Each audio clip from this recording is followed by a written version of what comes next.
وہ کسی صوفی نے، حضرت عبدالرحمن جامی رحمۃ اللہ علیہ فرماتے ہیں کسی صوفی نے رسول اللہ صلی اللہ علیہ وسلم کا دیدار کیا، وہ حضور پاک صلی اللہ علیہ وسلم سے پوچھا کہ امام غزالی کا کیا اشر ہوا؟ قد فوزا، کامیاب ہو گیا غزالی، کامیاب ہو گیا۔ پھر پوچھا فخر الدین رازی کا کیا حال ہوا؟ اس پر کچھ سختی ہوئی۔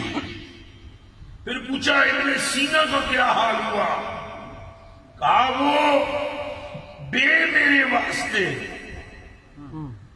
بغیر میرے وسیلے کے خدا تک پہنچنا چاہتا تھا، ہم نے ایک دپڑ مارا، تخت سرا تک چلا گیا،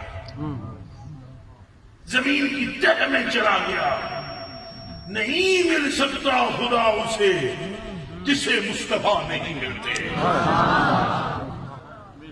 اور جسے مصطفیٰ مل جاتے ہیں اور جسے مصطفیٰ